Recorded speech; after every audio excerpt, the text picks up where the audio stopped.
le drone et ces technologies-là sont un autre outil, à mon avis, qui arrive dans la palette des agriculteurs. Voilà. Et vu que, je le répète, la réussite du couvert étant le point central, à mon sens, d'évolution vers de la réduction d'intensité de travail du sol, d'augmentation de la teneur en matière organique, d'amélioration de l'activité biologique, bref, de la fertilité globale des sols, ça donne un outil pour aller compléter une gamme de matériel et de techniques permettant d'améliorer les fertilités de sol.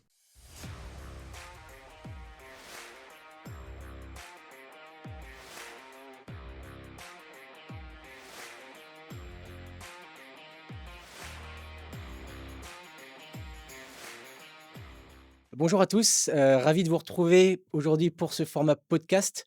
Alors je suis aujourd'hui avec, Paul Robert du coup de Novalistera, donc un organisme de conseil indépendant, en agronomie et à ma droite du coup Guillaume Chédru, donc de Chédru Agronomie qui est à la fois, agronome indépendant et également agriculteur en Normandie.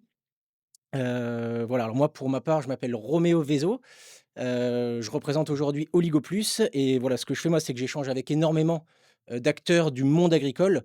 L'objectif étant vraiment de pouvoir, proposer des solutions innovantes aux agriculteurs pardon, aujourd'hui, pour préparer l'agriculture de demain. Donc c'est-à-dire une agriculture qui va répondre aux enjeux de société tout en, voilà, le nerf de la guerre, permettant une bonne rentabilité, pour les agriculteurs. Pour être durable, il faut être là demain. Pour être là demain, bah, il faut que ça tourne économiquement. Voilà, donc juste pour introduire le sujet, je vous laisserai vous présenter juste dans un instant, messieurs. Voilà, juste pour introduire le sujet, aujourd'hui, on va parler d'un sujet, très concret. C'est comment les agriculteurs peuvent s'adapter dans un contexte de tension forte sur l'azote et les intrants. Quelles sont les solutions agronomiques et opérationnelles, qui existent déjà sur le terrain? Voilà, Paul, je te laisse la parole. Oui, bonjour à tous. Moi, Paul Robert, j'ai une société de conseil indépendant qui s'appelle Novalistera. Notre cœur de métier, c'est vraiment de l'accompagnement individuel d'exploitation agricole, avec une spécificité très forte, réduction de travail du sol, couverts végétaux, comment augmenter la fertilité des sols. Ça, c'est notre cœur de métier. À côté de ça, on a aussi toute une partie expérimentation où on essaye de créer des références pour ramener de la solidité, de la robustesse dans notre conseil. Et puis, on accompagne aussi pas mal d'acteurs agro-industriels comme Bonduelle, McCain, Saint-Louis Sucre pour les aider à faire évoluer les pratiques, à monter en compétence leurs agronomes pour améliorer la durabilité et faire évoluer les itinéraires techniques des agriculteurs vers plus de durabilité, plus de rentabilité économique, plus de sécurité dans les prises de décision.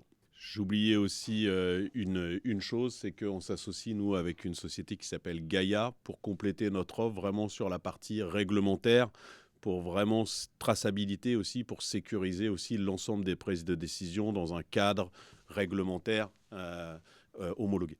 Merci pour cette, présentation. Guillaume, tu veux te présenter? Donc bonjour à tous, Guillaume Chédru. J'ai créé ma société Chédru Agronomie pour, dans le même cadre que Paul, d'accompagner les fermes pour avoir plus de résilience face aux aléas climatiques et la fluctuation des prix et donc des changements climatiques. Et à côté, je mène en parallèle mon exploitation agricole où on est installé à deux avec mon père. Une exploitation qui est située en Seine-Maritime, à côté d'Étretat, Fécamp et Le Havre, où justement je mets en pratique ce que je conseille, tout marche ensemble pour avoir plus de résilience face aux aléas climatiques, années de sécheresse ou années très pluvieuses pour les implantations tonales, et l'envolée des prix de l'azote, justement le thème qu'on a en ce moment avec les guerres, pour avoir plus de résilience économiquement. Et comme le disait Roméo, toujours être un pas en avant pour continuer d'avoir une ferme techniquement et économiquement viable, avoir les meilleures marges possibles à la rotation. Je vous propose qu'on enchaîne sur la partie contexte, donc poser un petit peu le constat, aujourd'hui de ce qui se passe dans le monde agricole. Donner quelques chiffres, des points clés, hein. Donc le premier, c'est le choc, sur l'azote et les engrais. On sait que la région du Golfe concentre quand même une part majeure du marché mondial des engrais. Donc là, je vais vous donner juste quelques chiffres pour vous donner un petit peu l'ampleur, de la crise à venir. Donc on sait qu'aujourd'hui 30 à 35 des flux mondiaux passent par le détroit d'Ormuz, des flux d'engrais, hein, je veux dire d'engrais azotés. 15 viennent de Chine, Face à la situation, la Chine a décidé de couper les exportations d'engrais azotés. Des usines de production ont été bombardées, dont la plus grosse au monde se situe au Qatar. Voilà, juste pour vous donner un ordre de grandeur, ça prend à peu près 3 à 5 ans de réparer ce type d'usine et environ 7 à 8 ans d'en construire une de zéro. Toutes les autres usines dans le monde tournent déjà à pleine capacité. Donc les tensions actuelles voilà, sont déjà en place. On va potentiellement faire face à des ruptures logistiques, sachant que l'Europe est structurellement vraiment dépendante des importations d'engrais aujourd'hui de cette zone du monde. Naturellement, les prix du gaz montent, les coûts de production de l'azote explosent. Donc ce qui va se passer concrètement, ça va être que il va y avoir une explosion du prix des engrais azotés, ce qui est déjà le cas actuellement, hein. Et en plus, sans parler forcément que de prix, potentiellement, on peut faire face aussi à des ruptures logistiques. Et donc, voilà, il y aura plusieurs questions. Ce sera le prix de l'azote, mais aussi potentiellement, en tant qu'agriculteur, est-ce que j'aurai mon engrais au bon moment, vraiment en termes de disponibilité. Donc après, comme on dit, chaque crise est aussi une source d'opportunité, dans le sens où c'est peut-être un accélérateur de l'agroécologie actuellement.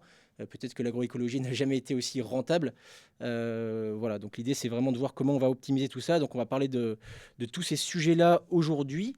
Voilà, donc là, je me suis concentré sur l'azote, mais évidemment, cette crise ne concerne pas que l'azote. Elle concerne aussi d'autres éléments, d'autres engrais. Est-ce que, Paul, tu peux développer cette partie-là, s'il te plaît? Oui, bien sûr. Évidemment, il y a une tension très forte sur l'azote, et tu l'as très bien expliqué. Mais ça concerne aussi le phosphore, la potasse, des engrais de fond qui vont être directement impactés. Le TSP, le Super 45, était déjà passé au-dessus de la barre des 700 euros tonnes sur cette campagne-ci, et ils annoncent encore 200 euros d'augmentation. Donc, il va vraiment y avoir un ensemble en fait, d'indicateurs qui vont mettre à rude épreuve la rentabilité des exploitations françaises et européennes. Il y a un autre aussi facteur pour l'instant, c'est qu'il y a beaucoup de stocks au niveau céréales dans le monde. Et donc, malheureusement, pour l'instant, le prix des céréales ne suit pas l'augmentation du cours de l'azote, ce qui va vraiment faire l'effet ciseau.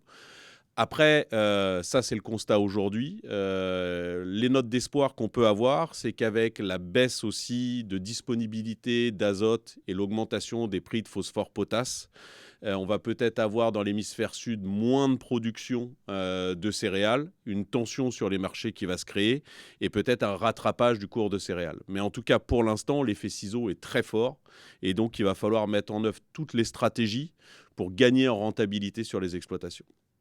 Oui, tout à fait, Paul l'a bien dit. Aujourd'hui, les prix de vente n'ont pas augmenté.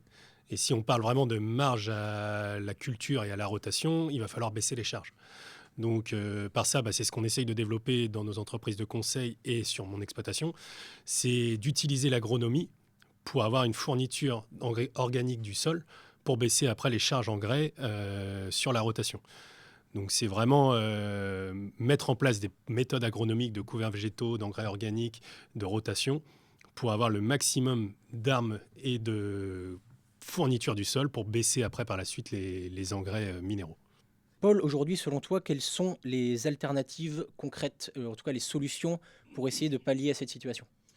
Je pense qu'il faut distinguer les solutions à court terme et les solutions à moyen terme.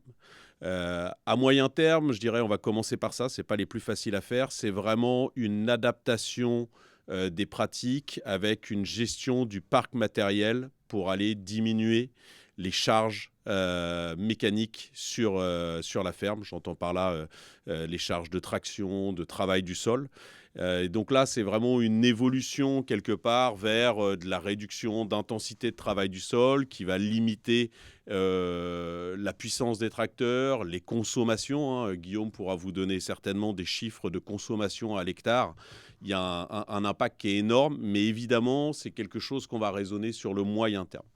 Sur le court terme, les leviers, ça va être certainement déjà au niveau rotation et choix des cultures, d'aller regarder le poids de la fertilisation par rapport au chiffre d'affaires dégagé par des cultures. J'entends par là un blé, si le prix reste stable, quand on va avoir une augmentation d'azote, on va facilement perdre 200, 300 euros de marge potentielle à l'hectare et donc on peut arriver à des points critiques. Est-ce qu'il faut dans chaque secteur continuer à faire autant de blé sur l'assolement ou est-ce qu'il faut éventuellement aller switcher une partie de ces surfaces sur des espèces un peu moins gourmandes comme de l'escourgeon, de l'orge d'hiver, de l'orge de printemps? Idem sur les oléoprotéagineux. Un colza peut être assez gourmand en azote par rapport à un tournesol, par exemple, où les prix se maintiennent. Alors, ça présente aussi, il faut voir si le secteur est adapté. Il y a aussi vraiment une gestion du risque et une maîtrise des itinéraires à avoir pour aller switcher. Mais c'est des vrais leviers qui peuvent être intéressants pour regarder la rentabilité de chaque culture face à l'augmentation des prix. La deuxième chose aussi, à mon avis, à aller regarder, c'est sur ces cultures-là, est-ce que j'ai des potentiels alternatifs pour aller fixer de l'azote, créer de l'azote, switcher mes sources d'azote. Donc Guillaume avait parlé de l'organique, par exemple. Il y a vraiment aussi le levier couvert végétal qui peut être, on va en parler un peu plus dans le détail derrière, mais un levier extrêmement fort, soit pour aller produire de l'azote avec les légumineuses et d'avoir de la restitution, soit d'aller éviter les fuites d'azote en restituant l'azote par ce qu'on appelait les pièges à nitrate, donc des crucifères par exemple qui ont une forte capacité d'aller piéger l'azote. Et puis il y a un autre levier aussi très fort sur la remobilisation des engrais de fond, donc j'entends potasse, phosphore, magnésie, soufre, en marge de l'azote. Le fait d'avoir une couverture végétale qui permet d'aller restituer des éléments dans le sol, ça permet d'éviter les fuites et de rendre disponible pour la culture suivante des éléments comme phosphore, potasse, magnésie et du coup de réduire un peu la charge en engrais de fond. Guillaume, est-ce que tu veux compléter sur cette partie-là et notamment peut-être sur la partie engrais organiques dont on en discutait hier justement, de l'utilisation de ces engrais-là aujourd'hui, en tout cas de la pertinence de passer vers des engrais organiques? Tout à fait. En fait, si on prend aujourd'hui les chiffres, ce qu'on regardait hier, aujourd'hui, au 14 avril, l'azote vaut 1,54 € de l'unité. En minéral, en solution azotée, si on achète des camions.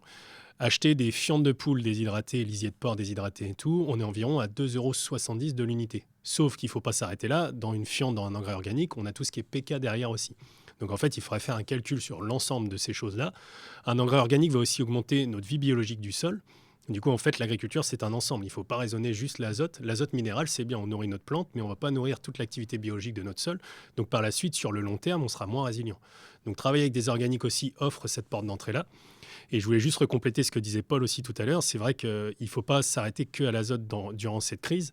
Les couverts végétaux offrent aussi une porte d'entrée à des belles structures de sol, des matières organiques, des choses où on est de plus en plus résilient sur le long terme. Et pour dire des chiffres, moi, pour semer 1 hectare de lin textile, je consomme 19 litres à l'hectare. En ayant réduit mon parc matériel, mon intensité de travail du sol, je travaille quand même un petit peu mon sol, mais si je vous dis juste un chiffre, je ne laboure plus. Et un labour, c'est 15 à 20 litres de l'hectare. Plus après les autres travaux, donc généralement, ceux qui labourent pour implanter un lin textile sont à 60-70 litres de l'hectare. Aujourd'hui, le GNR à 1,40 €, c'est pareil, c'est un sujet qu'il faut traiter. Donc ça, par la suite, nous, ça nous permet de réduire nos charges de GNR. Et les couverts végétaux, après, donc, nous permettent de réduire aussi les charges azotées. Tout ça, c'est un ensemble, quoi. Je pense aussi que sur le GNR, il ne faut pas s'arrêter uniquement au prix de GNR, c'est toute la machinerie qui va derrière. Et si aujourd'hui, le GNR coûte 1,40 €, en fait, on peut vite multiplier par 4 ce chiffre pour prendre en compte tout le côté entretien matériel, acquisition des tracteurs, etc. Et il faudra être très conscient que l'augmentation des cours du pétrole va aussi s'accompagner d'une augmentation très forte de tout le matériel agricole. Du prix en amont à l'achat, du prix aussi des pièces d'usure. On l'a bien vu pendant l'effet Covid. Il ne faut pas s'attendre à autre chose.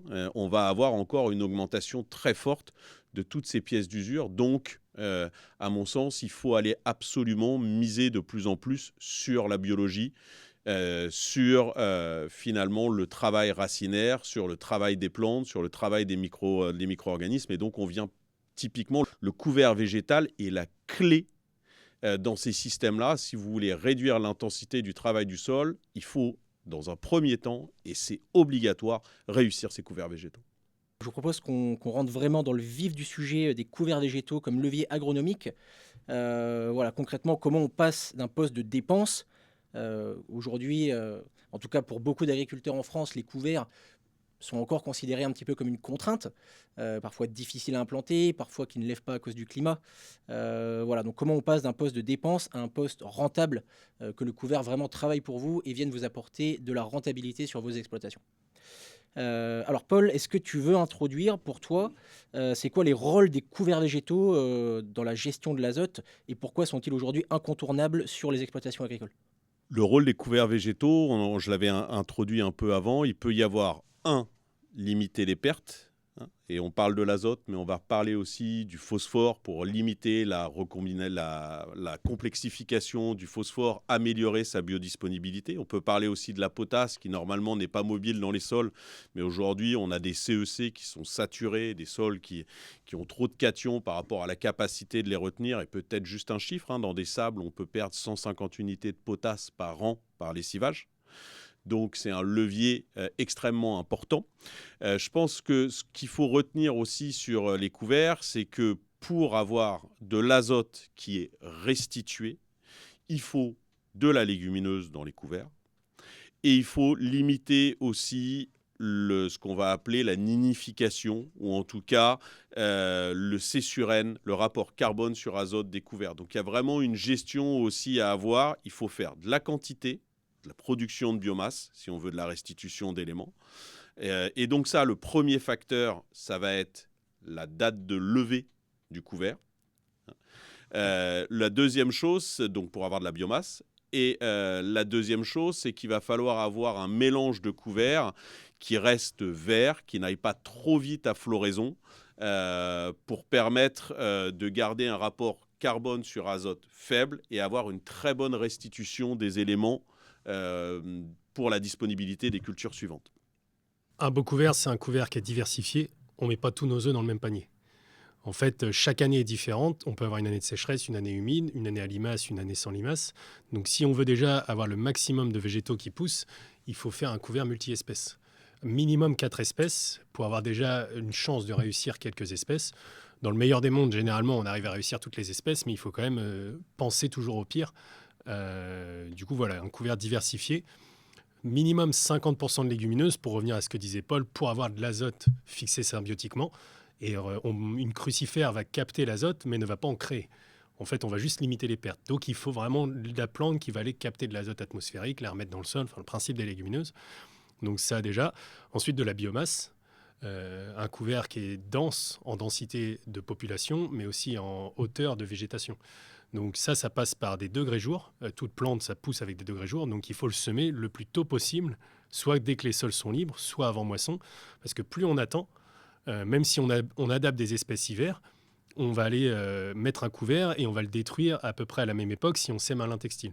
Donc généralement, des cultures semées tôt au printemps, il va falloir semer plus tôt le couvert au mois d'août, parce qu'on n'aura pas le temps d'aller chercher de la biomasse au mois de février-avril qu'on peut aller faire sur une pomme de terre ou un maïs, par exemple. Donc vraiment aller chercher des degrés jours, donc semer le plus tôt possible pour capitaliser et avoir un maximum de biomasse. Et du coup, maximum de biomasse dit maximum de restitution et de restitution azotée derrière. Il y a une chose aussi, je pense que vraiment importante, hein, et je suis complètement d'accord avec ce que dit Guillaume, il faut vraiment regarder qu'est-ce que vous attendez du couvert. Si là, l'objectif, c'est d'aller restituer des éléments, fixer de l'azote, je suis complètement d'accord, c'est la somme de degrés jour, il faut semer le plus tôt possible. Cependant, il peut y avoir aussi une autre action des couverts, qu'on va peut-être moins détailler aujourd'hui, c'est pour aller sécuriser une structure de sol. Et là, on ne va pas forcément chercher de faire des grosses biomasses aériennes, on va chercher à aller faire énormément de racines. Donc ça, c'est une deuxième chose, mais évidemment, plus on va le semer tard, moins on va faire de biomasse pendant l'automne, et donc moins on aura d'éléments restitués. Donc si vraiment les clés pour aller chercher des économies d'azote et de pK, diversifier, 50% d'azote minimum, 50% de légumineuses minimum, semer tôt, et en tout cas que ça lève tôt, parce que c'est quelque chose de semer tôt, mais c'est la date de levée, réellement, qui va être le premier levier, le premier facteur sur la biomasse des couverts. Alors, il y a une question que se posent beaucoup d'agriculteurs. C'est est-ce que ces stratégies permettent vraiment, au final, de réduire la dose d'azote à apporter sur la culture? Si oui, comment on l'estime? Quelle méthode on utilise pour chiffrer ça? Tu peux peut-être démarrer, Paul? Ouais, alors c'est très clair, hein. On a des résultats d'essais extrêmement intéressants, notamment qu'on a fait en partenariat avec Saint-Louis Sucre sur la betterave, en montant les densités de légumineuses, notamment de Vest, là, dans les essais qu'on a regardés, en semant de bonne heure les couverts, en les faisant lever de bonne heure, hein. On arrive à faire des betteraves à 110 tonnes par hectare avec 30 unités d'azote. Et je ne parle même pas d'apport d'organique. Donc là, juste par le couvert, on a réussi à faire des couverts. Alors, on n'y arrive pas tous les ans, hein, et il faut vraiment mettre les moyens, mais on peut réussir à avoir des couverts qui vont restituer 100-120 unités d'azote pour la culture suivante. Pareil sur de la pomme de terre, évidemment. Donc ça, c'est un élément très clair. Il faut impérativement, quand on utilise le couvert, être capable de chiffrer pour être capable de piloter au mieux sa fertilisation, éviter les surfertilisations ou les sous-fertilisations. Il y a une méthode qui a été développée par la Chambre d'agriculture qui marche extrêmement bien, qui s'appelle la méthode MERCI, MERCI, méthode d'évaluation de restitution des intercultures, si je me souviens bien, et qui va permettre, avant destruction du couvert, d'aller peser à 4 placettes d'1 mètre carré la biomasse brute des couverts, et qui va nous donner un tableau qui va récapituler l'azote piégé, l'azote restitué à la culture, avec la dynamique de restitution de l'azote dans le temps, et les restitutions de la potasse. Elle est toujours à 100%, parce qu'elle est très peu liée à la matière organique, et la dynamique de la restitution aussi du phosphore. Donc on a vraiment des éléments factuels pour être capable d'aller mesurer cette restitution. Il y a une autre chose aussi qui vient permettre de compléter cette approche, c'est la mesure des reliquats azotés, hein, par des analyses de sol, qui permettent de mesurer l'azote réellement disponible dans le sol avant la culture. Et puis il y a peut-être une dernière chose si on veut aller plus loin, c'est qu'aujourd'hui il existe des solutions pour aller identifier l'homogénéité d'un couvert sur une parcelle, voire même d'aller cartographier, hein, la restitution des couverts au sein de la parcelle pour éventuellement avoir une carte de modulation d'azote, mais aussi de pK sur la culture suivante. Il y a certaines sociétés, je peux citer par exemple Abellio avec lequel on travaille, mais il y en a aussi d'autres, qui permettent réellement d'aller mesurer, d'aller évaluer la biomasse aérienne. Alors, ce n'est pas direct, hein, mais en tout cas l'homogénéité de la biomasse, et qui va nous dire d'aller prélever dans tel et tel endroit à tel point GPS du champ, ce qui va nous permettre d'avoir un état réel de la biomasse et des restitutions liées aux couverts végétaux. Et donc, qui va nous permettre après d'aller moduler l'azote, mais aussi le phosphore, la potasse et la magnésie. On est un peu au début de ces technologies-là, notamment en culture industrielle, pommes de terre, betteraves, hein. Il va falloir encore acquérir un peu de références, notamment sur la partie pK, mais sur la partie azote, c'est plutôt validé. Dans le sud-ouest aussi, hein, tous ceux qui ont développé la méthode MERCI ont déjà plusieurs années de référence, notamment sur le maïs, avec des excellents résultats. Tous les ans, je fais une méthode MERCI, comme le disait Paul, pour savoir déjà qu'est-ce que je vais avoir derrière mon couvert. Ensuite, on suit la restitution azote du couvert et on s'adapte en fonction de la culture qu'on va semer derrière. Un lin, par exemple, son besoin d'azote, c'est de 0 à 10 cm. Si je prends le cas de figure où j'aurais semé que des crucifères, la restitution d'azote va être très lente. Donc de 0 à 10 cm, il n'y aura pas d'azote. Donc c'est une erreur. Donc là, ça veut dire qu'il faut que je remette du minéral. Donc c'est pour ça que je mets des légumineuses pour avoir de l'azote libéré très rapidement, que mon lin en bénéficie à un moment de la levée. Donc ça me permet de réduire par 10, 15, 20 unités sur un lin l'azote. Et pour rebondir aussi sur ce qu'a dit Paul, on a beaucoup parlé de culture de printemps. Donc là, on parle d'interculture longue. Mais il ne faut pas oublier aussi qu'il existe des intercultures courtes avant des semis de céréales qu'on sème au mois d'octobre. Moi, j'ai des cas de figure où, même juste dans la rotation, on intègre des légumineuses. Donc là, je vais citer les pois de conserve. On fait une culture intermédiaire après le mois de juillet. Donc le pois de conserve est récolté au mois de juillet. On ne va pas chercher des légumineuses parce qu'il y a énormément d'azote suite au pois de conserve. Donc on va mettre des sipans, du Niger, de la moutarde, de la facélie pour capter cet azote, semer le blé en direct dans le couvert Et en fait, la dynamique de restitution, le blé au mois d'automne, durant l'automne, n'a pas besoin de beaucoup d'azote. Par contre, le couvert qui a été mis entre le poids de conserve et le blé a pompé cet azote suite au poids de conserve et le relargue au fur et à mesure en sortie hiver. Et ça fait 3 ans de suite, chez un client que c'est réalisé, il économise entre 50 et 80 unités d'azote sur son blé. Donc en fait, juste des intercultures courtes permettent également aussi d'aller chercher des économies d'azote par l'azote qu'on a capitalisé dans la rotation. Pour rebondir aussi là-dessus, parce que en fonction de la tardivité des secteurs, Guillaume, toi tu es sur donc le Pays de Caux, un secteur assez tardif, mais il y a pas mal de résultats, notamment en Haute-Marne, par la Chambre d'agriculture, Antonio Pereira notamment, qui a beaucoup travaillé là-dessus, sur des intercultures entre un orge d'hiver ou un blé et une orge de printemps semée à l'automne. Donc ça nous permet d'avoir 3-4 mois d'interculture, où ils vont positionner vraiment au cul de la moisson très très tôt, des couverts à très forte densité en légumineuses, notamment en vesse velue dans ces cas-là, je pense, avec des résultats bluffants sur des dynamiques d'orge de printemps derrière, où ils arrivent à économiser 80 à 100 unités d'azote sur une orge de printemps semée derrière. Donc là, on a vraiment le cas entre deux cultures semées à l'automne, parce que je parle d'une orge de printemps d'automne, mais sur des secteurs vraiment précoces, quand on est vers la Loire ou en dessous, on a vraiment des fenêtres d'interculture entre deux cultures d'automne qui permettent d'aller chercher des économies très fortes d'azote sur la culture suivante.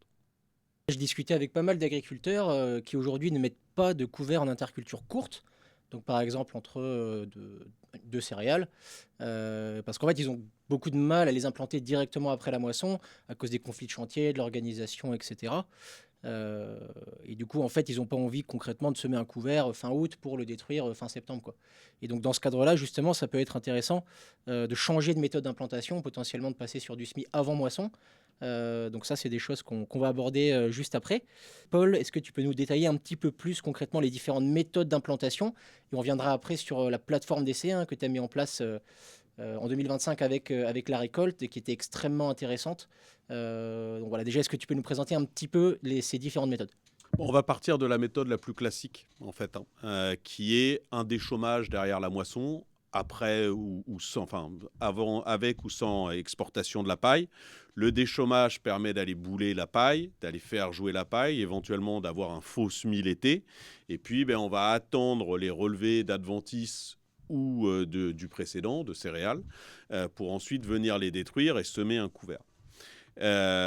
L'avantage, c'est éventuellement la gestion du faux semis. Le gros inconvénient qu'on va avoir, par contre, c'est que du coup, on assèche le sol en déchômant et donc on réduit considérablement la durée de l'interculture parce qu'on est obligé de décaler les dates de semis, attendre d'avoir de la pluie pour être sûr de faire lever l'interculture. Et vraiment, pour avoir une rentabilité assez forte, je pense, d'un couvert, moi, j'ai une biomasse à avoir en tête, c'est qu'il faut quand même espérer être au-delà de 2,5 tonnes de matière sèche pour vraiment avoir un retour sur investissement intéressant pour l'agriculteur. Et donc, pour ça, Guillaume en a très bien parlé, il faut absolument précocifier la levée des couverts pour être capable de choper des degrés jour, notamment sur les légumineuses, pour qu'elles soient capables de restituer de l'azote. Il y a une autre technique qui va être de travailler le sol et de semer tout de suite le couvert. L'inconvénient, c'est qu'en travaillant le sol, on va faire lever les adventices et faire lever éventuellement les céréales, et puis qu'on va semer le couvert dans un mélange terre-paille, dans le cas d'une restitution derrière la paille, avec des taux de levée qui peuvent être quand même un peu moins bons, et puis de la paille en décomposition dans la ligne de semis qui va venir pomper l'azote, pomper l'humidité, et c'est souvent un peu décevant. Les techniques de semis direct ont permis vraiment de gérer la paille, puisqu'on laisse la paille au-dessus, ou alors si on exporte la paille, on ne travaille pas le sol en tout cas, donc on n'assèche pas le sol, et on vient tout de suite semer, ce qui permet de vraiment raccourcir le délai entre la moisson et le semis de couvert. Pour que ça fonctionne bien, il faut avoir du matériel spécifique. Si on a de paille, il faut absolument avoir, à mon sens, un semoir de semis direct à dents, pour pas pincer la paille dans le sillon. Ça, c'est une première chose. La deuxième chose, il faut avoir une organisation de chantier qui le permette, parce qu'il faut absolument essayer d'aller capter les remontées d'humidité derrière la moisson, qui sont très fugaces, qui peuvent être de 48 heures. Voilà. Et puis, il y a une gestion aussi des limaces qui va arriver sous la paille plutôt à partir du 15 août, quand l'humidité, la durée des nuits augmente, et donc du coup, l'humidité constante permet l'éclosion des œufs de limaces. Et puis, il y a la dernière solution qui a été pas mal testée ces dernières années, soit avec du semis à la volée, avec des semoirs à engrais, soit avec l'apparition des drones. C'est d'aller semer avant moisson et du coup d'avoir des espèces de couverts qui lèvent avant la moisson et du coup qui sont déjà présentes au moment de la moisson. Et ça, effectivement, ça permet d'avoir une levée encore plus tôt, et on le voit très bien puisque c'est corrélé, mais vraiment avec une corrélation parfaite avec les biomasses des couverts. Plus ça lève tôt, plus en biomasse aérienne, on va réussir à avoir de la biomasse. Et plus on préserve l'humidité du sol à ne pas travailler, plus on va avoir de la résilience sur des mois secs d'août, où il reste peu d'humidité dans les sols. Si on fait un déchômage, on perd tout de suite 30-40 mm. Et donc, du coup, on peut avoir des couverts qui se stoppent, voire qui meurent par manque d'eau. Juste avant de revenir sur les essais de ta plateforme d'essai de 2025, Guillaume, toi tu les sèmes majoritairement aujourd'hui en semi-direct, mais tu as aussi fait des essais de semis avant moisson. Alors pour le c'était avec un épandeur. Alors est-ce que tu peux nous parler aujourd'hui un petit peu de toi, comment tu les implantes, et selon toi, voilà, le semis avant moisson, pourquoi, qu'est-ce que cette stratégie peut apporter aujourd'hui à certains agriculteurs? Oui.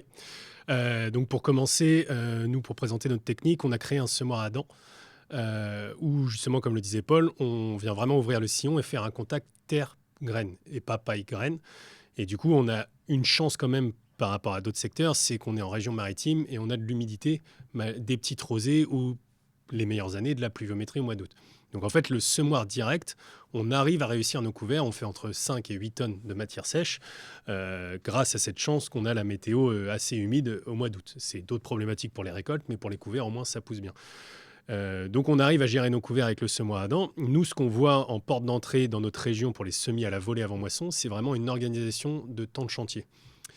Quand on prend le mois d'août sur une ferme typique du Pays de Caux, Seine-Maritime, on va avoir les blés à récolter, les lins à récolter, les épandages d'effluents à faire, les semis de couverts, donc plus pour les éleveurs, certains enrouler la paille. Du coup, on a énormément de boulot pour très peu de temps. Du coup, l'avantage qu'on verrait sur des semis avant moisson, et ce qu'on a vu sur la ferme, ça serait d'étaler le temps de travail. Peut-être les parcelles les plus éloignées où il y a moins de paille à gérer, parce que ce qu'il faut savoir aussi que semis avant moisson, on ne va pas les gérer la décomposition des pailles. Donc où il y a moins de problématiques de décomposition des pailles, on pourrait se dire les semer avant moisson et puis travailler les parcelles qui ont besoin d'être travaillées après la moisson. Au moins, on étale un peu les temps de chantier. Ensuite, on peut s'imaginer pour des intercultures courtes de gagner du temps à les semer avant moisson.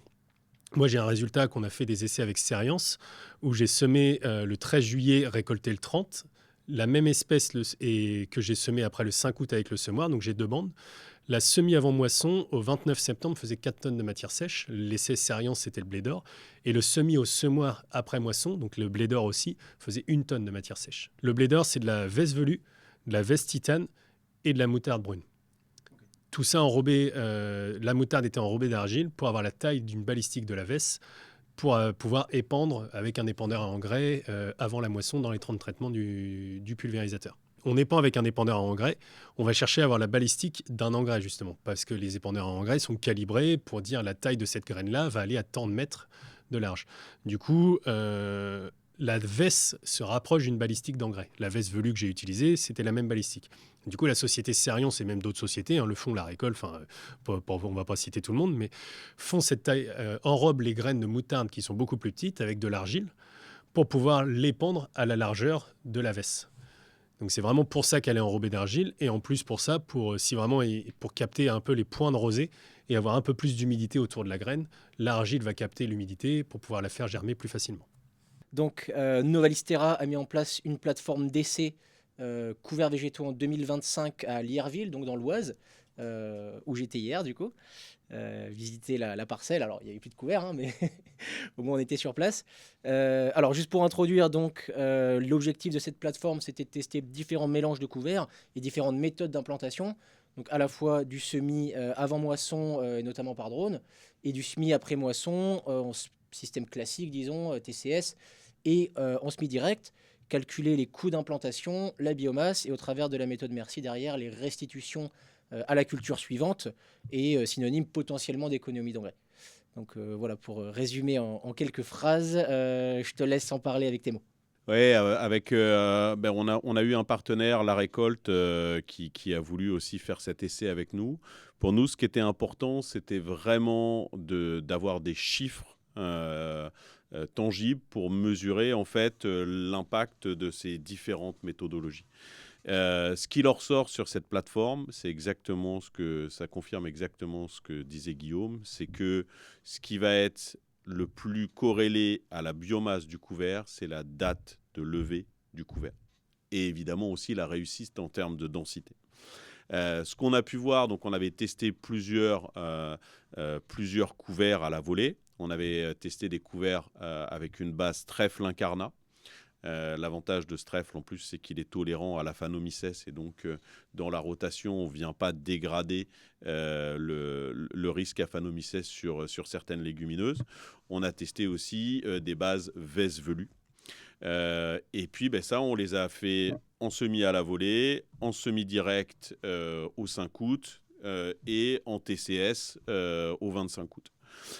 Et donc, ce qu'on a très clairement vu, c'est que tous ces semis à la volée, malgré l'été très sec, on est secteur Lierville dans l'Oise, dans des sols plutôt limon-sableux, on a réussi avec les couverts semés à la volée, c'est ceux qui ont fait le plus de biomasse. On est monté au-delà de 5,5 tonnes. Avec un retour, si on prenait juste les unités d'azote, phosphore, potasse restituées, avec un retour à x2,5 pour les agriculteurs entre l'investissement et la restitution. Par contre, dès qu'on a été plus loin, alors le semis direct derrière la moisson arrive pas longtemps après, on perd quand même 1 tonne de matière sèche, parce qu'on a décalé un petit peu. Et puis par contre, tout ce qu'on a été semé en méthode plutôt conventionnelle fin août, là, on a perdu beaucoup de biomasse puisqu'on avait du mal à atteindre les 2 tonnes de matière sèche. Donc on passe sur les meilleures modalités où on est à 6 tonnes, qu'aurait pu être encore mieux, c'est qu'on a manqué d'eau quand même, mais on arrive quand même à faire 6 tonnes, jusqu'à 1 tonne sur des semis couverts plutôt classiques. Vu qu'on sème les couverts sur le sol, qu'il n'y a pas d'intégration, évidemment, il y a des espèces qui vont bien s'implanter sur des semis au sol et il y a des espèces qui vont beaucoup moins bien s'implanter. Je pense que déjà, ce qu'il faut regarder avant, c'est un prérequis. C'est attention aux apports d'herbicides avec des fortes rémanents. Je pense par exemple à l'allier, au méthsulfuron. Arrêtez vos apports d'alliés, limitez-les à 20 grammes au 20 avril. Plus vous allez après sur le mois de mai avec des doses, plus vous allez avoir des rémanences et les crucifères vont être très impactés par ça, éventuellement aussi les légumineuses. Donc ça, déjà, c'est une chose à avoir en tête. Deuxièmement, c'est l'état de surface. Si vous avez des sols qui sont complètement fermés, battus, forcément, il va y avoir moins de remontée d'humidité. Les sols vont avoir les graines vont avoir plus de mal à s'ancrer dans le sol après germination. Et donc, évitez peut-être dans ces cas-là, ces méthodes-là, parce que vous aurez un taux de réussite un peu moins élevé. Les espèces qui vont très bien s'adapter, vous avez quasiment toutes les crucifères qui marchent très bien à la volée, avec les moutardes classiques. Le problème des moutardes classiques, c'est que semées très tôt, elles vont rentrer très vite en floraison et donc je vous les déconseille. Même les plus tardifs, comme des moutardes vertes, simplex, etc., quand elles sont semées au 15 juillet, elles seront en floraison fin août, c'est sûr. Et donc, elles vont moins faire de biomasse et elles vont limiter la restitution d'azote. Donc, sur les crucifères, partez plus sur des variétés très tardives, des espèces très tardives.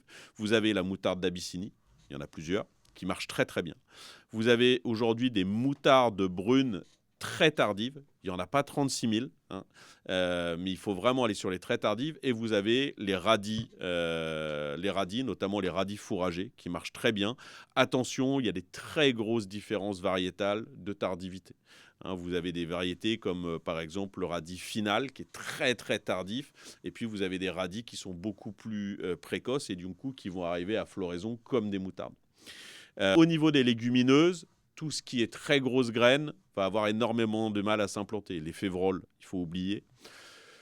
Les pois fourragés peuvent fonctionner un petit peu, mais sincèrement, les espèces phares en légumineuses, ça va être les vesses, hein, et principalement vesse velue, vesse pourpre. Pourquoi par rapport à une vesse commune? C'est qu'ils sont beaucoup plus tolérants au sec, et s'il y a des augmentations de température très fortes, conservent une capacité de germination même avec des températures très fortes. Vous avez le trèfle incarnat qui fonctionne très très bien à la volée. L'avantage, c'est que c'est une grosse graine. Les trèfles d'Alexandrie, les trèfles de Perse, etc. vont être un peu moins réguliers pour moi dans les réussites. Ensuite, sur les autres cultures qui vont très bien lever, vous avez la facélie qui marche très très bien. Vous avez le sarrasin qui peut marcher très bien aussi à la volée. Attention, hein, par contre, ça peut vite devenir aussi une adventice, hein, notamment quand on fait du lin ou quand on fait de la betterave, hein, parce que ça va très vite à floraison. Et puis, vous avez aussi des sorgho qui marchent pas trop mal à la volée, en graminées. Voilà, je pense que j'en ai certainement oublié. Vous avez le Niger qui fonctionne aussi pas trop mal à la volée. Ouais, je peux donner vraiment des exemples très, très, très simples. L'avantage de mettre aussi un peu de crucifère dedans, c'est que ça va couvrir très, très vite et donc ça va limiter aussi le salissement potentiel de la parcelle. Ça, c'est la première chose. Et la deuxième chose, ce qu'on cherche, c'est à couvrir le plus vite le sol pour avoir une humidité qui reste plus rapidement au sol, que les pailles restent humides et du coup d'avoir une meilleure décomposition des pailles. Hein, il faut absolument que le couvert couvre pour que les pailles arrivent à se dégrader, en plus d'avoir une bonne répartition. Donc un couvert par exemple qui peut être très sympa pour aller vraiment chercher le maximum d'azote, ça va être un mélange moutarde d'Abyssinie par exemple 2 kg ou un radis foragé anti-nématode très tardif à 2-3 kg, 15 kg de vesse velue.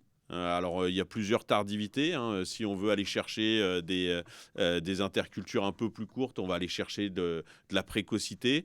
Sinon, des vesses velues intermédiaires type Massa, Capello, Nickel sont des très belles vesses à 15 kg. Et puis, mettez 2 kg de facélie avec. Déjà, on a un mélange 3 espèces qui est déjà très joli et qui permet voilà, d'aller faire une très grosse restitution d'azote. Si par contre, on veut aller mettre des légumineuses derrière, attention, hein, les vesses velues sont pas tolérantes à la Phanomyces, peuvent repousser un peu, sont un peu plus difficiles à détruire derrière. Ou alors, si vous êtes des bio, on ne va pas chercher de la vesse velue qui est très difficile à contrôler. Là, on va remplacer les 15 kg de vesse velue par 10 à 12 kg de trèfle incarnat. Alors, tu as soulevé un sujet qui revient très souvent, en tout cas une question qu'on a régulièrement de la part des agriculteurs, c'est la gestion des adventices. Guillaume, peut-être, est-ce que tu peux nous en parler par rapport à ça, concrètement, par rapport à la gestion des adventices, comment agit le semis à la volée avant moisson? Dans quel cas ça peut effectivement être intéressant? Dans quel cas non? Dans quel cas il faut vraiment un travail du sol? Est-ce que tu peux développer là-dessus? En fait, il faut partir de son peuplement adventice initial. S'il y a vraiment un gros peuplement, on peut espérer si on prend les adventices les plus problématiques sur les fermes, les raigras et les vulpins, on peut espérer que la pluviométrie fait germer des graines. Il faut aussi que l'exploitation soit en semi-direct parce qu'au moins les graines sont situées dans les premiers centimètres. Si on a une exploitation qui est en TCS, qui vient travailler le sol au fur et à mesure des années, on va diluer le stock semencier. Donc on aura des petites graines en surface qui vont germer en même temps que le couvert se met avant moisson, et celles-ci vont se faire étouffer par le couvert. En fait, l'idée, c'est d'avoir une grosse biomasse qui vient étouffer les petites graines qui sont en dessous. Après, la problématique aussi du semis avant moisson, c'est qu'on ne va pas venir griffer le sol et travailler les pailles. Donc ça, c'est un inconvénient, parce qu'en fait, parfois, juste passer une herse à paille, suite le lendemain de la moisson, on vient briser nos pailles, on vient griffer les premiers millimètres de sol, et mettre en germination le stock semencier d'adventices dans les sols. Et là, on met un couvert après qui va pousser en même temps que le stock, que les adventices, que les raigras et vulpins, et se faire étouffer par le couvert. Donc c'est vraiment Une réponse un peu de cauchois, ça dépend. De bon normand, ça dépend de la population initiale d'adventices. Mais si on met pas, si on a vraiment un stock qui est dilué, eh ben, on aura des germinations tout au long de l'année. Donc on va en avoir un petit peu avec le couvert avant le moisson, mais on en aura aussi dans la culture principale. Donc c'est vraiment une gestion sur le long terme. Et le couvert fait partie d'un levier pour réduire la population adventice, mais pas que. Ce qui est intéressant, c'est au moment du semis du couvert, il faut que la parcelle soit quand même propre. C'est la première, dans la nature, c'est la première levée, la première qui gagne. Ça, c'est la première chose. Si vous avez avant moisson, au moment où vous décidez d'aller faire du semis à la volée, une parcelle avec des raies gras, bon alors ils seront peut-être déjà à graines, mais je pensais par exemple des renouées, des choses comme ça. Le risque là, c'est que ça soit elle qui gagne. Ça, c'est la première chose. Par contre, ce qui est vraiment intéressant, c'est que quand on sème un couvert avant moisson, la capacité d'étouffement de ce couvert est extrêmement importante. Et donc, notamment quand on a des vesses velues à grosse dose, on a un étouffement, une occultation complète à la lumière qui peut être très intéressante. Et du coup, qui peuvent limiter la levée, voire étouffer complètement certaines espèces. Attention peut-être dans des systèmes très légumiers, où il y en a aussi des grosses problématiques kénopodes qui viennent lever quand il y a des gros coups de chaleur. Si on laisse la paille au sol, on a aussi un mulch au-dessus qui limite l'élevée. Et donc là, on va être vraiment conditionné aussi à la réussite du couvert. Et donc, on va peut-être aller chercher de la densité. Il y a une chose aussi qui peut être faite pour contrôler les adventices a posteriori, c'est que pour limiter le potentiel grainage, on peut très bien aller broyer éventuellement le couvert relativement tôt.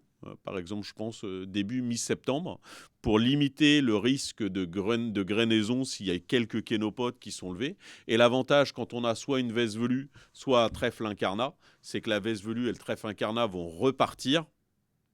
Et donc, vous allez conserver un potentiel de fixation de l'azote assez important. De manière générale, les couverts semés à la volée restent quand même très propres par rapport à du déchômage, parce qu'il n'y a rien qui fait lever les graines.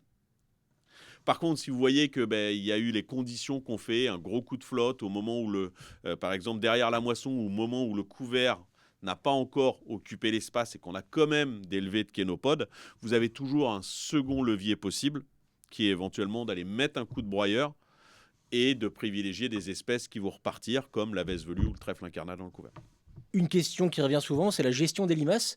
Qu'est-ce que vous avez observé par rapport à ça? Tu veux peut-être démarrer, Guillaume? Ouais, pour avoir une région très humide, on a beaucoup de limaces. Ça, c'est une problématique qu'on peut gérer avec la herse à paille quand on fait du semis après moisson. En fait, aller griffer les pailles, mais ça met les œufs de limaces au soleil, en plein soleil à 25-30 degrés au mois d'août, on va réduire fortement la population de limaces. Chose qu'on ne peut pas faire avec un semis avant moisson. Donc, on va partir de l'état initial de la parcelle. Si on a eu un printemps très humide, on sait qu'on aura eu des reproductions de limaces au printemps, du coup des œufs à l'été qui vont nous manger notre couvert. Tout ça, après, c'est une course contre la montre. Donc en fait, si on a une grosse population de limaces, il faut espérer que le couvert pousse plus vite que la population de limaces mange le couvert. Ça peut se gérer en se disant, si on sait qu'on a eu un printemps humide et qu'on a un été humide, qui est très bien pour réussir le couvert, avec un petit passage de slux, c'est un phosphate sphérique, c'est l'anti-limace des bio, qui peut réduire un petit peu la population de limaces le temps que le couvert s'installe et éviter d'impacter le développement du couvert, voire totalement le perdre, quoi. Ça, c'est un sujet qu'il faut se méfier. Mais tout ça, comme dans l'agriculture, on s'adapte et on observe en fonction de l'année et de la condition climatique. Je pense qu'en fait, la date de levée est aussi extrêmement importante. Je rejoins complètement Guillaume sur la partie gestion. C'est vrai que si on travaille rien du tout, si on ne fait pas de herse à paille, on ne va pas diminuer le stock initial de limaces. Par contre, c'est vrai que souvent, on voit que les semis à la volée, j'ai jamais vu d'échec très fort limaces au semis à la volée, même dans le pays de Caux, où pourtant il y a de l'humidité, il y a des gros volumes de paille, parce que le couvert arrive à lever finalement avant la grosse période d'éclosion des limaces. Donc souvent, le couvert est réussi. Par contre, attention, parce qu'on ne contrôle pas forcément les populations, et ça, on peut avoir un arrière-effet qui peut être préjudiciable, par exemple sur la betterave qu'on va venir semer derrière, sur le tournesol ou sur le maïs qu'on va venir semer derrière. Donc je rejoins complètement aussi Guillaume. S'il y a une grosse population de limaces qui est observée, on peut aller agir avec des solutions qui sont efficaces, autorisées. C'est le phosphate ferrique, par exemple le SLUX, qui lui est autorisé en gestion de l'interculture. Il peut y avoir aussi, en fonction des types de sols, une gestion a posteriori, c'est-à-dire début novembre, là plutôt sur des limons argileux, des sols qui se tiennent, ou des argilo-calcaires, où on va venir mulcher un peu le couvert et donc essayer de détruire une partie des œufs de limaces. Et puis, attention, voilà, au printemps à reprise, de bien sécuriser, évaluer et éventuellement, ça peut être d'aller mettre un passage de SLUX au printemps. Donc il peut être soit fait derrière la moisson, si vraiment il y a une grosse population et qu'on veut essayer de la baisser, soit fait a posteriori. Mais effectivement, attention aux limaces qui sont plus préjudiciables, à mon avis, dans ces techniques-là, pour les cultures suivantes, que pour le couvert en lui-même, qui a souvent tendance à pousser et gagner la course contre les limaces. Qu'est-ce qui ferait que le semis avant moisson ne fonctionnerait pas? Quels seraient, disons, les 3 principaux critères qui feraient que ça ne marche pas? Problématique de rémanence d'herbicides. Essentiellement les sulfolinurés. Attention aux méthsulfurons, donc l'allié. Attention au tifène-sulfuron, qui est encore plus rémanent, que vous allez retrouver dans le Pragma SX, par exemple. Où là, c'est vraiment les dernières interventions, c'est tout début mars. Il ne faut pas aller plus loin. Et puis, attention peut-être aux rémanences d'imazamox, que vous retrouvez dans le Corum ou dans le Nirvana. Donc là, c'est plutôt derrière des pois. Bon, après, on n'a pas parlé de semis à la volée dans les pois. Je pense que ça, c'est plus exploratoire. Donc attention, voilà, aux rémanences d'herbicides qui peuvent être un premier facteur d'échec. Deuxième facteur d'échec pour moi, ça serait un délai de semis avant moisson trop précoce. Je pense qu'il ne faut vraiment pas aller au-delà de 3 semaines. C'est vraiment le max entre le semis à la volée et le délai avant moisson. La troisième chose aussi qui peut peut-être nuire aux essais à la volée, j'en ai parlé avant, c'est de faire ça sur des sols qui sont complètement battus. Hein. Par exemple, un blé de betterave, un blé de carotte, un blé de chicorée semé très tardivement, qui a vraiment battu avec une très grosse croûte de battance.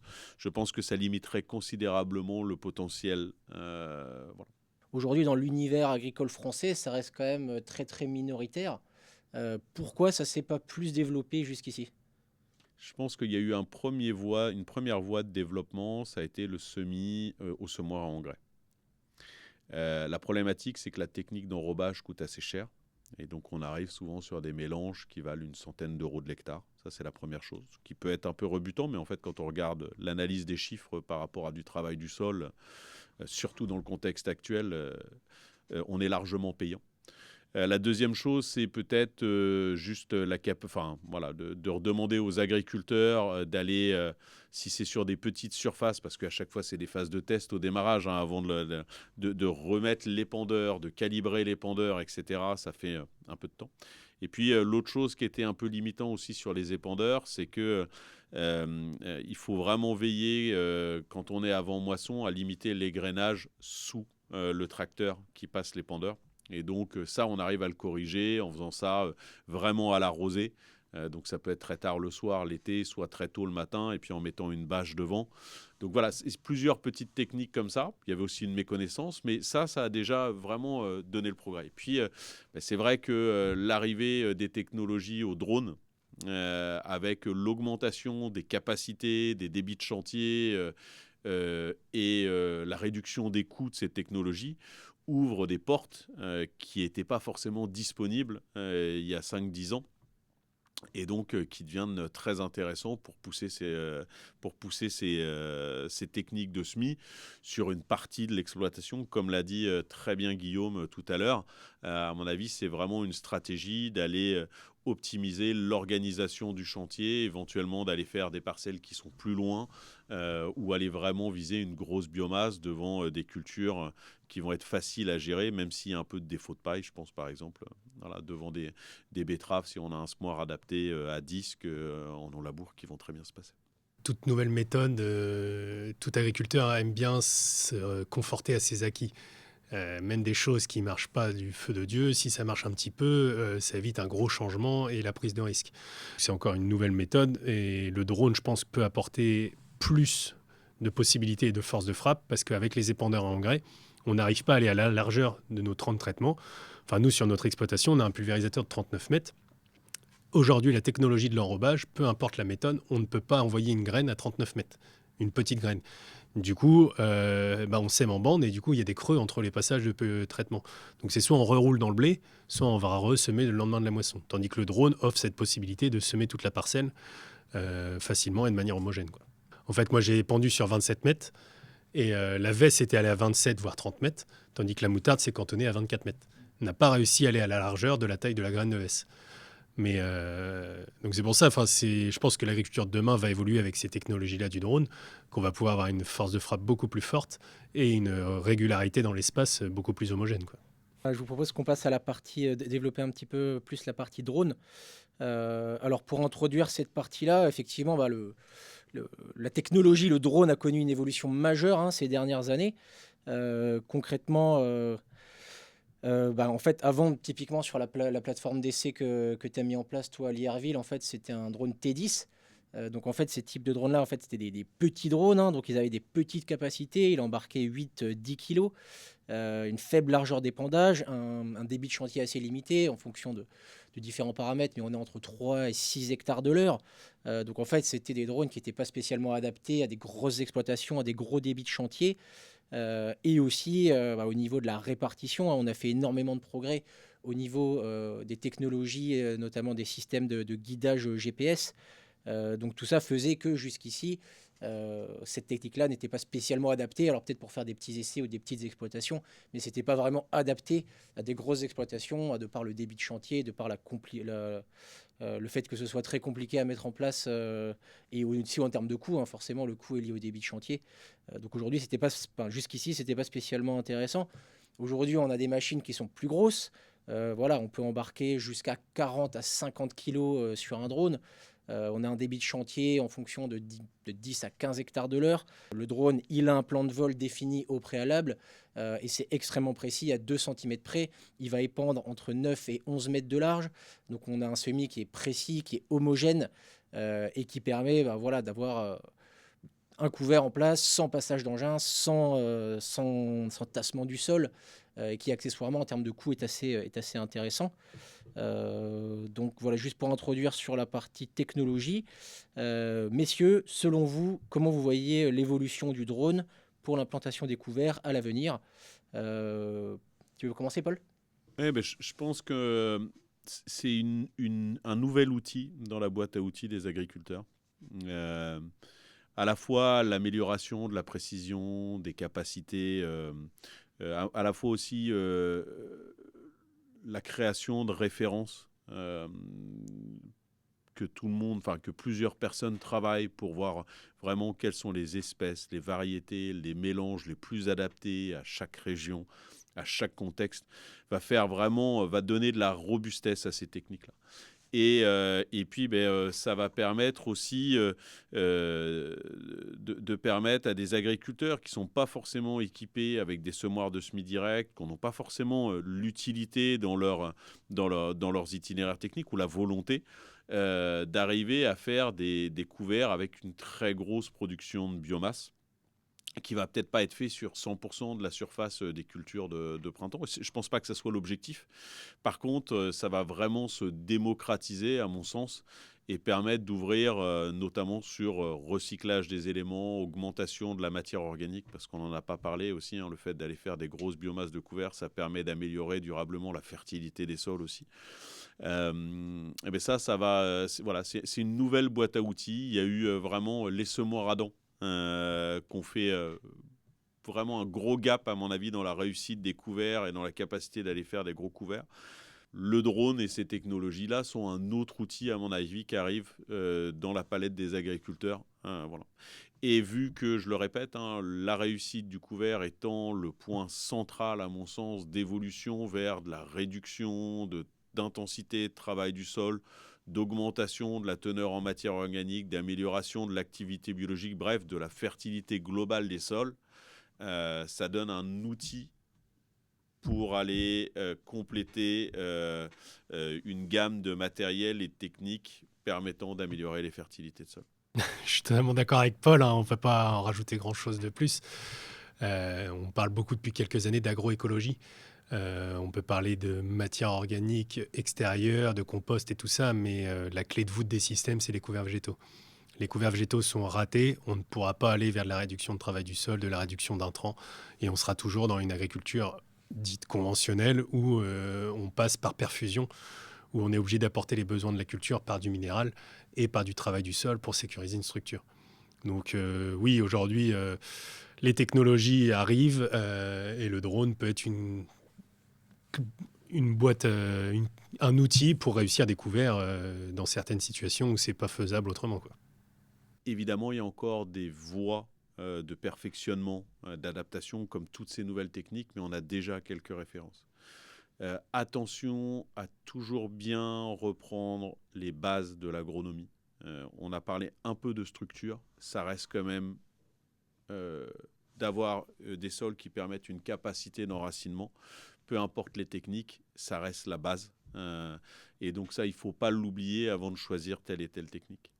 Voilà. Après, on a parlé un petit peu, on l'a un peu survolé, mais sur la restitution des éléments comme la potasse, le phosphore, on s'est pas mal focalisé sur l'azote. J'insiste vraiment, pas forcément sur la technologie au drone, mais que le couvert végétal permet une remobilisation de ces éléments. Et on voit très bien, on en parlait avant, des études par exemple de Bretagne Plan sur la filière plan de pommes de terre. Qui montrait très bien que avec des couverts qui restituent, avec des couverts à 4-5 tonnes de matière sèche au minimum par rapport à des sols nus, on arrivait avec des doses de potasse optimum sur la pomme de terre destination plan, en moyenne divisé par 2, donc qui passait de 240 unités en sol nu à 120 unités avec les couverts. Alors ça n'empêche pas de bien piloter par de l'analyse de sol tous les 5 ans, de bien vérifier les stocks pour ne pas aller faire n'importe quoi.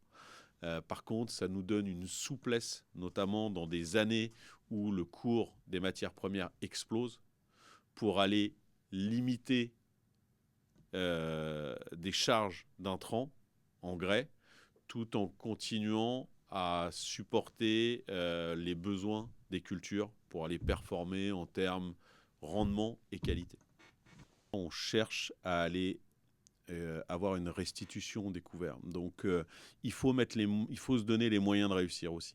Et donc, on arrive à faire des mélanges intéressants, on va dire de 45 jusqu'à 80 euros de l'hectare en semis, notamment quand on est, par exemple, avec des grosses doses de trèfle incarnat. Ça peut monter un petit peu le prix des mélanges.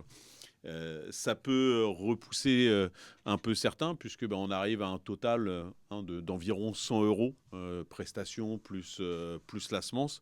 Mais en fait, quand on compare déjà avec du déchômage, surtout avec les augmentations de coûts, même en mettant un mélange à 25 euros que de moutarde avec 2 déchômages, vous faites le calcul, vous êtes déjà à plus de 100 euros, bien plus.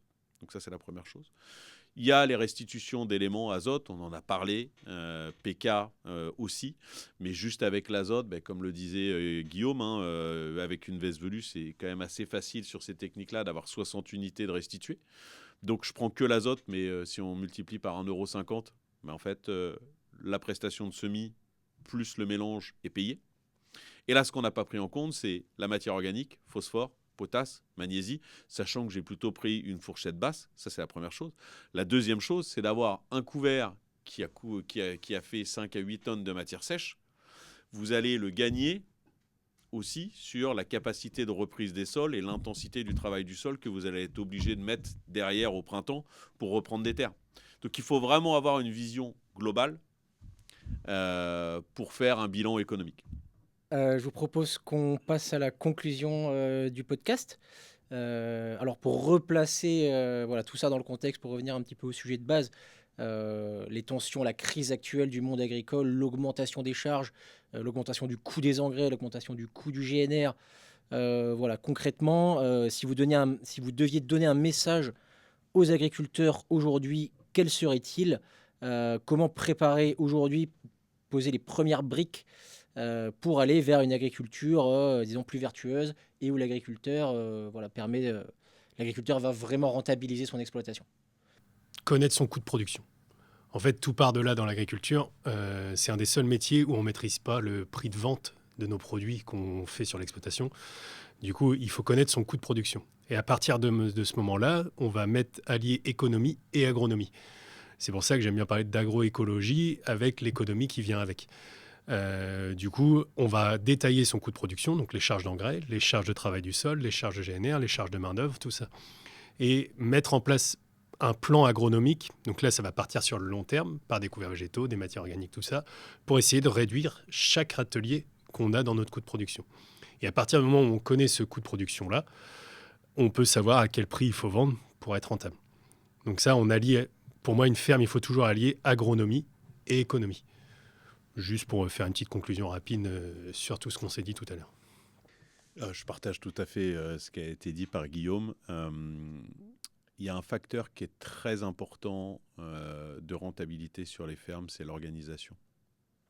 La capacité d'être toujours en anticipation, d'aller gérer les chantiers, d'avoir toujours un coup d'avance, d'être capable d'aller toujours chercher la meilleure fenêtre. Et donc, de se délester d'une partie, si, encore une fois, tous les prérequis qu'on a exposés, pour gagner du temps à investir sur autre chose, ça peut être vraiment un critère de réussite aussi pour la réussite de rentrer les lins au bon moment, de réussir ses semis de colza parce que j'y étais au bon moment. Et donc l'organisation, à mon avis, est vraiment un critère énorme de réussite sur les exploitations agricoles. Ça, c'est la première chose. La deuxième chose, c'est toujours extrêmement compliqué, à mon avis, pour un agriculteur comme pour l'ensemble, d'aller faire évoluer des pratiques dans des périodes de crise.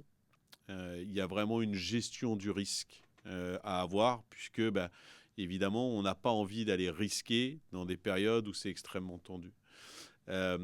Il ne faut pas que cette gestion du risque soit paralysante pour aller faire évoluer les pratiques. Par contre, il y a des moyens très clairs pour aller limiter ces prises de risque et faites-vous accompagner. Il y a plein, je ne parle pas pour Novalistera ou pour Chedreux Agronomie, il y a bénéficiez déjà, renseignez-vous sur le retour des agriculteurs entre eux, discutez avant d'aller faire des prises de décision, de savoir ce qui a été testé, dans quel contexte. Attention aussi aux prises de parole sur les réseaux sociaux comme ici, où il faut contextualiser. On a essayé de le faire tout au long de cette interview. Contextualiser, c'est pas parce que vous avez une vidéo sur Internet d'un gars dans la Bretagne et puis que vous êtes dans la fin fond de la Seine-et-Marne. Si vous essayez de faire la même chose, ça va pas forcément réussir. Donc vraiment, entourez-vous, renseignez-vous avant et faites-vous accompagner par des gens qui vont limiter aussi les prises de risques. Et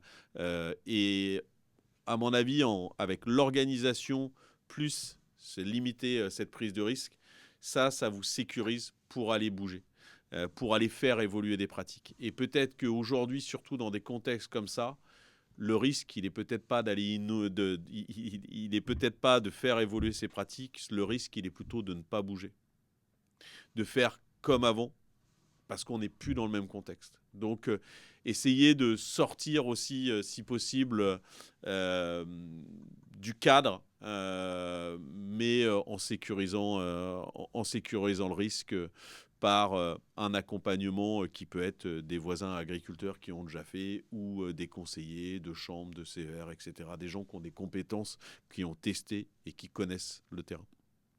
Merci beaucoup de nous avoir écoutés, si vous écoutez ça en podcast, ou regardez si vous regardez ça en vidéo.